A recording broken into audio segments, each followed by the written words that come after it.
माधव, अरे मी आहे. काय झालं? काही नाही. काही नाही. काय केवढा नाही त्याचा क्लास? काही नाही अगं, ते आलं लक्षात. तुलाही आता सगळीकडे काही ना काहीतरी दिसायला लागलंय इतरांसारखं. ती सरिता इथून खाली गेली, तिला अचानक काहीतरी झालं. तुम्ही सगळ्यांनी ना तुमच्या मनातली ही भीती आधी काढून टाका, म्हणजे सगळं व्यवस्थित होईल. काय ग, सरिताला सुद्धा काहीतरी दिसलं असेल का ग? माधव, हा, हो हो हो, सॉरी सॉरी. माधव, मी काय करू रे? हा, मला मुंबईला जायचंय लवकरात लवकर. माझं सबमिशन आहे, नंतर मला युरोपलाही जायचंय आणि दिवस खूप कमी आहेत. तू कशी जाऊ शकतेस? म्हणजे नाही जाऊ शकत ना तू इथून. मला कोणीही थांबवू शकत नाही. अगं तसं नाही, तू घेतलेला निर्णय तू बदलू शकत नाहीस ना. आणि तूच म्हणाली होतीस ना की इथे जे काही चाललंय त्याचा छडा लावल्याशिवाय मी इथून जाणार नाही म्हणून. हा, हो, पण मी काय करू ते मला कळत नाहीये. ते मला माहित नाही, पण तुझं इथून जाणं कठीण आहे. तुझा पाय इथून निघणं कठीण आहे. हा, पण खरंच हे सगळं पझल कसं सॉल्व्ह करायचं, सांग ना मला काहीतरी. निलिमा, हे तू मला विचारतेस? हो, कारण मला नाही कळत आहे की ह्या लोकांना कसं समजावायचं, कोणत्या पद्धतीने समजावायचं. मी कितीही सांगण्याचा आणि समजावण्याचा प्रयत्न केला तरी त्यांचा पॉइंट ऑफ व्ह्यू बदलतच नाहीये. मी कुठे कमी पडतेय का? आय थिंक तुझी पद्धत आहे ना ती बदलायला हवी. म्हणजे मी नेमकं काय करायचं? निलिमा, तू मला विचारलंयस तर मी सांगेन ते ऐकशील? सांग.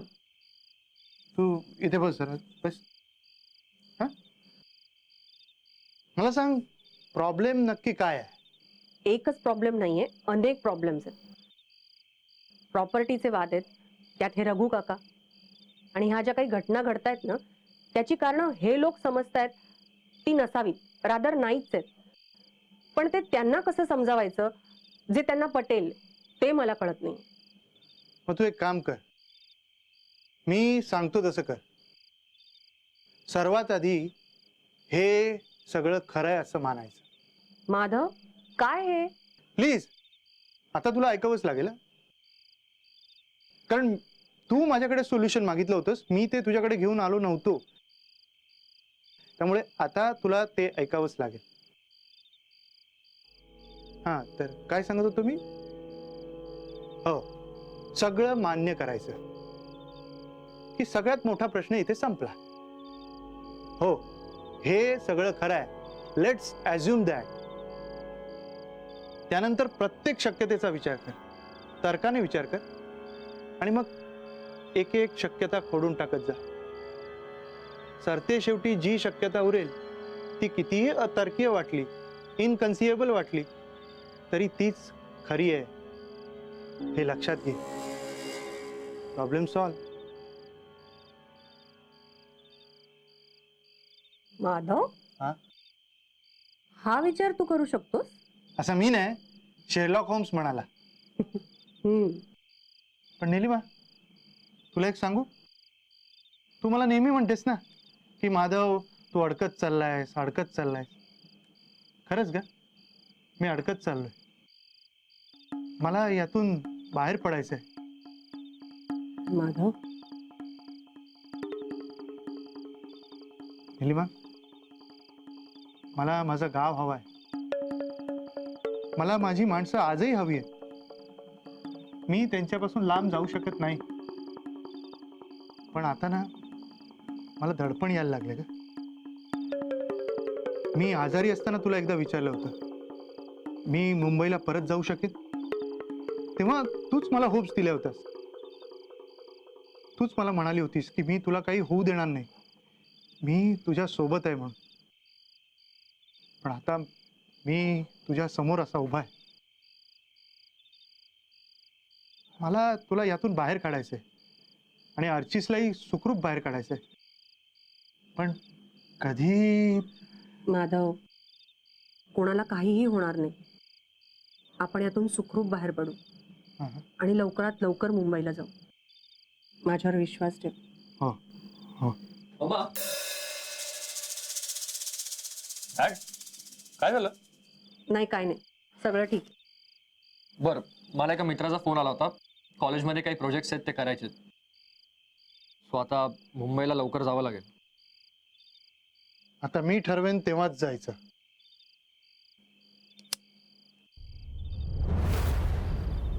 बघू.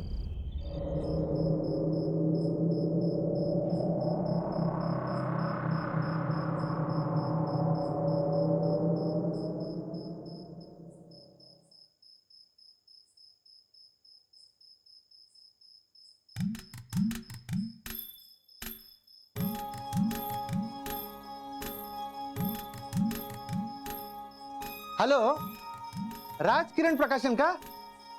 हा नमस्कार, मी प्राध्यापक माधव नाईक बोलतोय. ओळखलत का?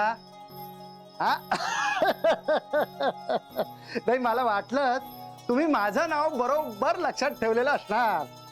हो, मागच्या वेळी मी तुमच्याकडे एक पुस्तक प्रकाशनासाठी आलो होतो. बरोबर बरोबर, रहस्य कथा.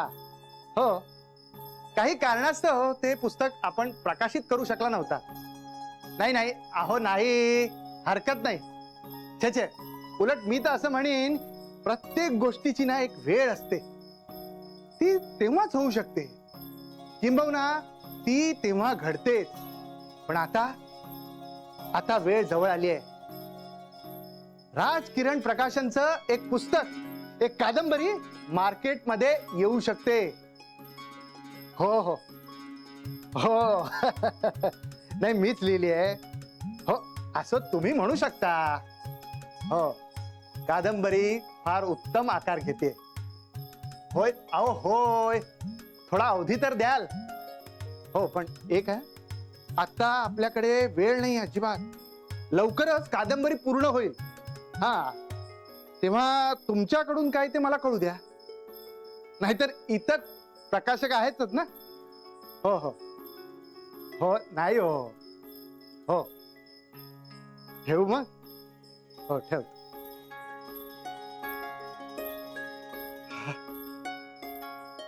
कादंबरीकार प्राध्यापक माधव नाईक. आई, हे आई, दत्तादा, माधव दादा, आई. हा अभिरामाचा आवाज आहे ना? का हाक मारतोय? मी बघतो ना. मी पण येते. अगं तू थांब ना, मी बघतो. याल.